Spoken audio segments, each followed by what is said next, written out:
आखिर बाबा साहेब पर क्या बोले प्रधानमंत्री नरेंद्र मोदी, जिसे सुनकर जातिवादियों के उड़े होश, क्योंकि मोदी जी ने अपने संबोधन की शुरुआत ही बाबा साहेब के संघर्ष और उनके अमूल्य योगदान की बात करते हुए की। तो जय भीम दोस्तों, आप देख रहे हो शिवम कुमार जाटव 563 यूट्यूब चैनल। तो दोस्तों, हमारी आपसे एक ही विनंती है, अगर आप चैनल पर नए हो तो चैनल को अभी के अभी सब्सक्राइब करो और वीडियो को भी लाइक कर दो और वीडियो अपने दोस्तों के साथ शेयर कर दो। तो चलिए वीडियो शुरू करते हैं।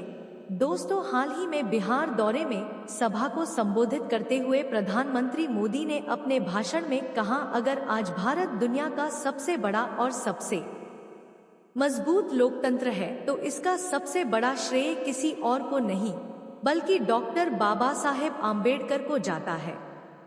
भारत का संविधान सिर्फ एक किताब नहीं है, बल्कि यह एक ऐसी रोशनी है जिसने लाखों करोड़ों लोगों को नई जिंदगी दी है।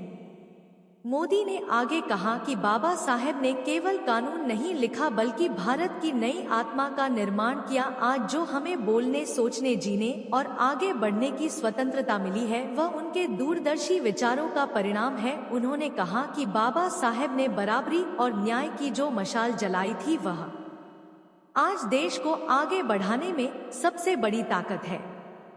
मोदी का अगला बयान और भी प्रभावशाली था। उन्होंने कहा, अगर आज हर नागरिक वोट देने का अधिकार रखता है, अगर हर इंसान कानून के सामने बराबर है, तो यह बाबा साहेब की ही देन है। इसलिए उन्हें सिर्फ संविधान निर्माता कह देना उनके योगदान को छोटा करना होगा। मोदी ने आगे युवाओं को संबोधित करते हुए कहा कि बाबा साहेब की यही सोच थी कि समाज का सबसे अंतिम व्यक्ति भी आगे बढ़ सके। उन्होंने कहा कि बाबा साहेब का जीवन संघर्ष हमें इस बात की याद दिलाता है कि शिक्षा सबसे बड़ा हथियार है। अगर आज देश का हर युवा शिक्षा को हथियार की तरह इस्तेमाल कर रहा है तो यह भी बाबा साहेब की ही प्रेरणा है। मोदी ने कहा कि भारत की प्रगति तभी संभव है जब हम बाबा साहेब के सिद्धांत स्वतंत्रता, समानता और बंधुत्व को अपने जीवन में उतारें। दोस्तों, मोदी के इस बार ने सोशल मीडिया पर तूफान ला दिया है, लेकिन इतना तय है कि बाबा साहेब का प्रभाव आज भी उतना ही गहरा है जितना उनके जीते जी था। वे सिर्फ एक नेता नहीं बल्कि एक योग्य थे और मोदी का यह बयान फिर याद दिलाता है कि भारत की नींव बाबा साहेब की ही देन है। तो दोस्तों, मैं आपको बता दूं, भारत की धरती ने कई महान आत्माओं को जन्म दिया, लेकिन कुछ ऐसे महामानव भी हुए जिनका अस्तित्व युगों को दिशा देने वाला बना। डॉक्टर भीमराव रामजी आम्बेडकर ऐसे ही एक युग पुरुष थे। उन्होंने न केवल भारत को जगाया बल्कि सोई हुई मानवता को भी आवाज दी। वह जानते थे कि असली आजादी केवल अंग्रेजों से नहीं बल्कि उस सोच से चाहिए जो इंसान को इंसान से छोटा बना देती है। उन्होंने कहा था, स्वतंत्रता, समानता और बंधुता अगर एक समाज में नहीं है तो वह समाज शब्द नहीं कहा जा सकता। यह वाक्य केवल शब्द नहीं बल्कि एक ऐसी क्रांति थी जिसने करोड़ों दिमागों को सोचने पर मजबूर कर दिया।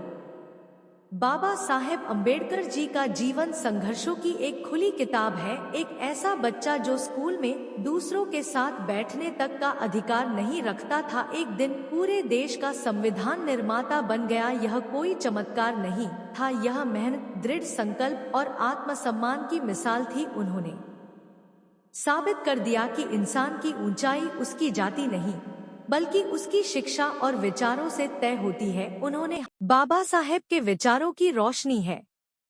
उनका सपना एक ऐसे भारत का था जहां कोई भी व्यक्ति अपने जन्म के कारण नीचा न समझा जाए। उन्होंने कहा कि अगर कोई देश आगे बढ़ना चाहता है तो उसे अपने सबसे कमजोर वर्ग को सशक्त बनाना होगा। उन्होंने यह भी बताया कि स्वतंत्रता का मतलब केवल शासन बदलना नहीं बल्कि सोच बदलना है।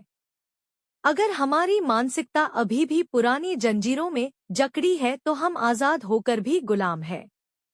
बाबा साहेब ने बंधुता को भारतीय समाज की आत्मा बताया। उनका मानना था कि जब तक हम एक दूसरे को भाईचारे की दृष्टि से नहीं देखेंगे तब तक समानता और स्वतंत्रता अधूरी रहेगी। उन्होंने धर्म, जाति, भाषा और क्षेत्र की सीमाओं से ऊपर उठकर मानवता की बात की। उनके अनुसार मनुष्य पर पहले मनुष्य है, बाकी सब बाद में। यही सोच आज भी हमारे समाज को जोड़ने का सबसे मजबूत धागा है।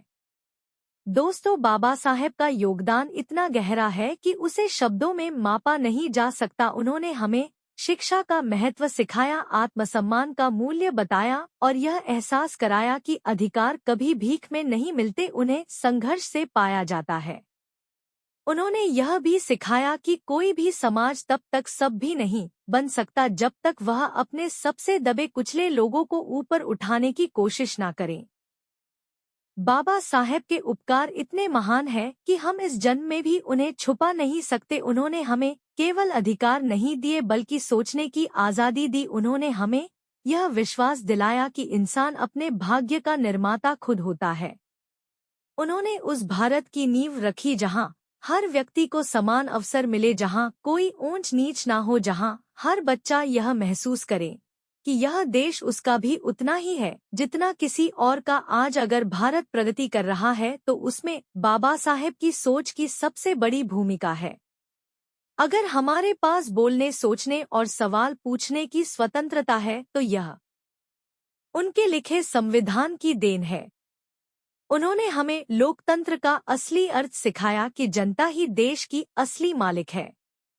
दोस्तों, आज भी जब कोई गरीब बच्चा शिक्षा के जरिए अपना भविष्य बदलता है, जब कोई महिला समाज के बंधनों को तोड़कर नया मुकाम हासिल कर दी है, जब कोई व्यक्ति जाति और धर्म की दीवारों को तोड़कर दोस्ती का हाथ बढ़ाता है, तब बाबा साहेब के विचार जीवित हो उठते हैं।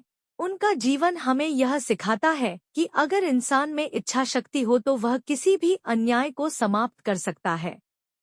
बाबा साहेब ने सिर्फ अपने लिए नहीं बल्कि आने वाली पीढ़ियों के लिए लड़ाई लड़ी। उनका सपना केवल एक बेहतर भारत नहीं था बल्कि एक ऐसा भारत था जो दुनिया के लिए मिसाल बने, जहां इंसानियत सबसे बड़ा धर्म है। दोस्तों, आज जब हम बाबा साहेब को याद करते हैं तो यह सिर्फ एक व्यक्ति को याद करना नहीं बल्कि उस सोच को याद करना है जिसने भारत को नया जीवन दिया। उन्होंने हमें वह ताकत दी कि हम खुद अपने अधिकारों की रक्षा कर सके। उन्होंने यह सिखाया कि किसी भी समाज की असली शक्ति उसकी एकता और उसकी शिक्षा में होती है। इसलिए अगर हम सच में बाबा साहेब को धन्यवाद देना चाहते हैं तो हमें उनकी राह पर चलना होगा। हमें समानता, स्वतंत्रता और बंधुता को अपने जीवन का आधार बनाना होगा। तो दोस्तों, आपके इस विषय पर क्या विचार है, हमें कमेंट करके बताएं। और अगर वीडियो पसंद आया हो तो वीडियो को लाइक करके चैनल को सब्सक्राइब जरूर करें और बेल आइकॉन प्रेस करें। मिलते हैं किसी और वीडियो है। जय भीम, जय भारत, धन्यवाद।